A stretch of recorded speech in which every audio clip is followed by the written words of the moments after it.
Hey y'all, so I'm sorry for this late review. I'm gonna do Real Housewives of Atlanta and Married to Medicine back to back. I've just been lazy. Let me just say that. I've just been lazy and a ninja is tired.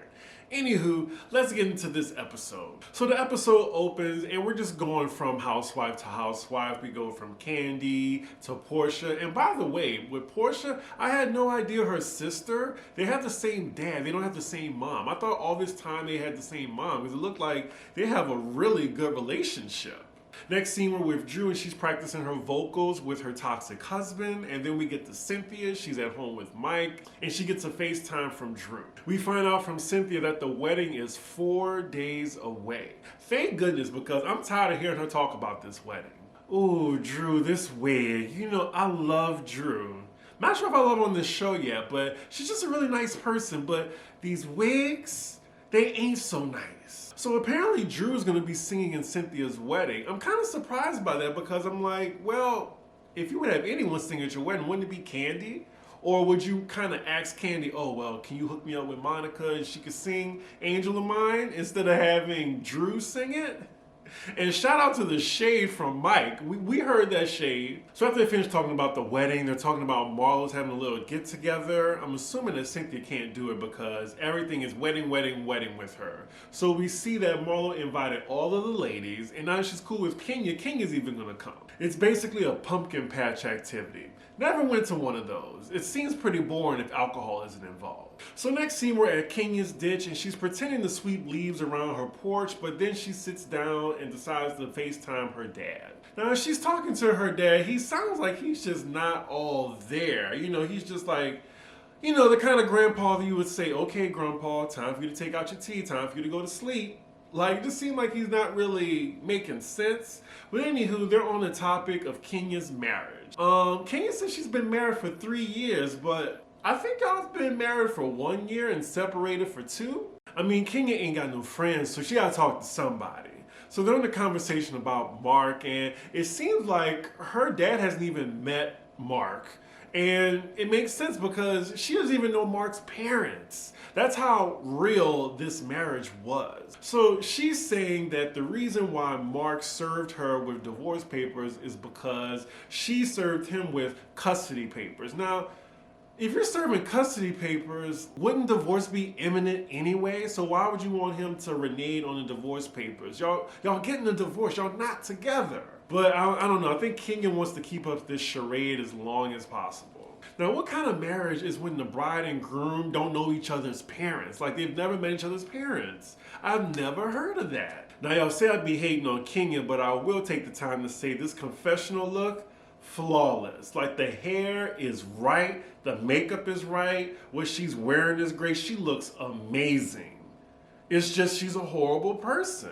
So next scene, we're with Drew, and she's having dinner and drinks with Kenya, of all people, one-on-one. Okay, not sure why Drew is doing vocal warm-ups at the table. Not sure at all. So they're clearing up the air, I guess, because they both left South Carolina on bad terms. Now, as I see them talking to each other, I'm trying to figure out where did the conversation go left. Now, Kenya brings up that she was disappointed in Drew, that Drew tried to call her out for being fake, even though Kenya was being fake, by telling her about the private jet and telling her not to tell everybody else. But Kenya didn't like being put on the spot. Now, the disagreement comes in is when Kenya says, well, I told you that, but now I can't trust you. And I think Drew brings up how Kenya always has her guard up and she's not talking about, you know, like her husband, her marriage, her daughter, or whatever. She feels like she has a wall up. And then Kenya's trying to tell her that's not true. She's trying to talk over Drew. And then Drew starts singing like this, you're not letting me talk. And then we get Kenya in the confessional mocking her. It's getting weird. They are talking in circles right now. Kenya tries to disengage from the conversation by asking Drew about her husband, and then Drew brings up like, oh, well, you know, I probably would have brought my daughter to the trip, but you didn't tell anyone about it. And Kenya just doesn't want to go in that territory again. So now they're going back and forth, back and forth. I'm getting distracted by Drew's ugly lobster earrings. I'm not sure why she owned those. goes. They even have a disagreement on the check. Kenya tries to pay for the check, and then Drew's like, I don't need you to pay for my food. We'll split this bill. And Kenya's like telling the waitress, I can only imagine how the waitress is feeling right now. She's like, no, I got it. And then they finally just split the check. And Drew tells him, well, when I'm with my friends, we split the check. And Kenya's like, well, broke bitches split checks. I'm not gonna make that generalization, you know? Like, sometimes people wanna pay for everybody. Sometimes people wanna pay for their own meal. Now, if I was Drew and somebody didn't like wanna pay for my food, fine. You know what? I don't have that much pride in me. You wanna pay for my food, bitch? Fine, do it. I'm gonna eat free on your time. Producers, we didn't need to know how much their food was. Why y'all so petty?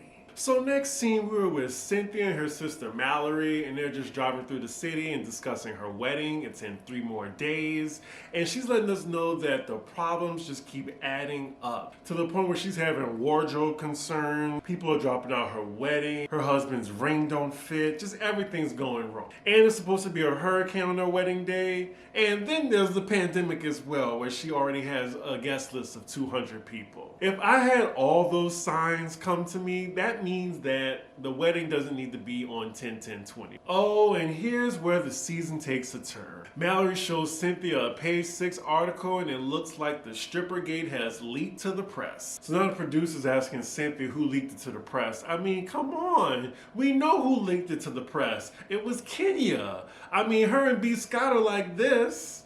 And then, I mean, Candy fucking told Donawana, and then Donawana, I'm sure, told somebody. Like, come on. Maybe the producers even told the press. Because you know they need the drum up drama for this season. Because if it wasn't for Strippergate, honestly, I'm not sure what we would be talking about in these episodes.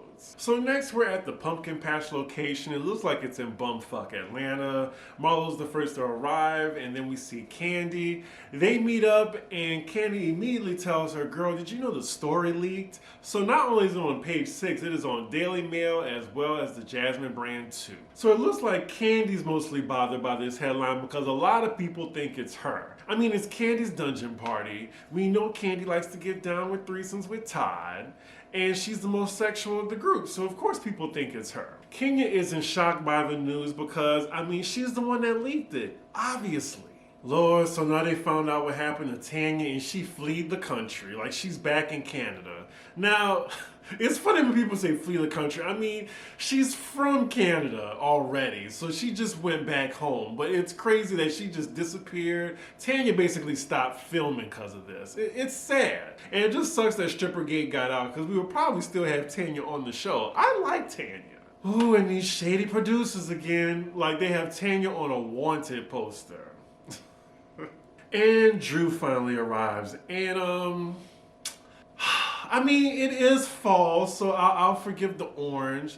The wig is like a platinum blonde. It doesn't look bad. It just doesn't match. It's just a lot right now. I mean, I like Drew. The fashions are just like a tad tacky. Just a tad tacky. Not as tacky as Giselle, but on the tacky meter, I think she's like a 5. Like Giselle, she's a 500. So someone FaceTimes Cynthia and they're all just saying, hey, why aren't you here? She's caught up in the wedding. She's saying like she's having problems with her mom's dress. She hasn't even done the prenup yet. And then Marlo brings up Mama Joyce, and the producers remind us about Mama Joyce waving her paper at Candy saying like, you didn't do the prenup yet? You gonna choke on a chicken bone for him to come in and tell me to get out? I totally forgot about that scene. Oh, I miss old Atlanta. I really do. This season does not compare to like the old seasons. So the ladies are just playing some games with pumpkins, and LaToya is coming for Drew again. I really don't think LaToya wants it with Drew. I think Drew will wear her ass out. So they're just like bickering over some past conversation that they had. And Drew mentions, well, she's never seen LaToya sober, and then LaToya tries to get on her wigs again. The little back and forth just extinguishes itself because they're just being nice nasty. It's not too serious. Child Portia, I'm guessing, got the wrong directions, and she went an hour and 15 minutes past the site. And it's already looks like it's dusk. So If I was her, I wouldn't even go, but she's still on her way there. So as they're riding on this pumpkin truck, the ladies bring up the meeting between Kenya and Drew and how it just went left. So as soon as Kenya brings up Drew doing voice warm-ups at the table, that's when all the ladies are getting on her. Especially LaToya. LaToya, you're gonna get your ass whooped, baby. Like stop messing with Drew. Yeah, they just make fun of her and the conversation goes nowhere and the ladies are just getting ready to go. And I'm like, wait a minute, isn't Portia on her way?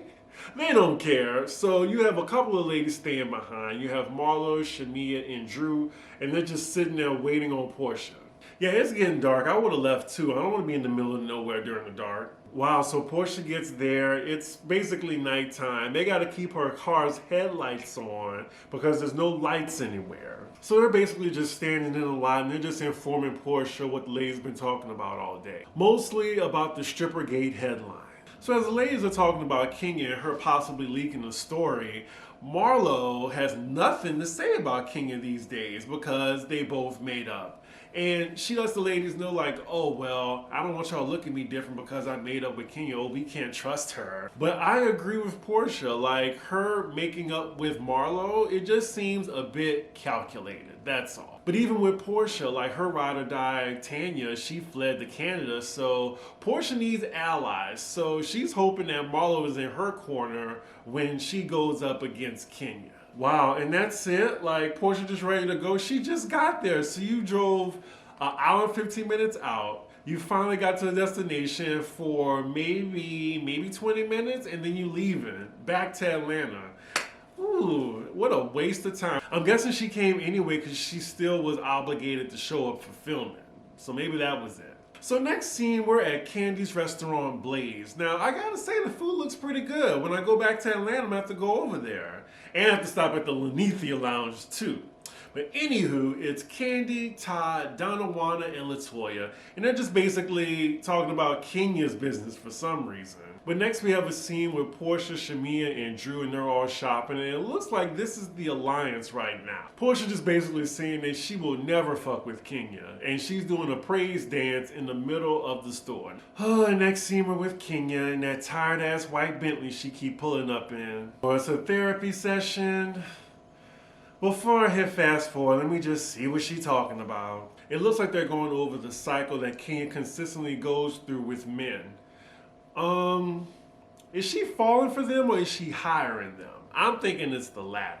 Yeah, so far this is the same old song, you know, my mom this, Mark that, trust issues. We've seen it before, Kenya. Maybe 5, 4, 3 seasons ago. It's the same story. We know. And it sucks because that's the problem with Kenya. There's no growth. At least with Portia, we see growth. Now, Kenya, she's the exact same Kenya that she came on the show as. Ooh, child, I keep fast forwarding, but they still in the therapist's office. How long is this gonna go on? Till like the end? Wow, so they really ended this with this therapy session. Wow, this was a long ass scene. I want to say it was 10 minutes. Well, it just made my review shorter. That's the end of the episode, y'all. It wasn't that great. It was kind of boring, but let's see what Married to Medicine talking about. Y'all like, comment, and subscribe, and let's get the Married to Medicine.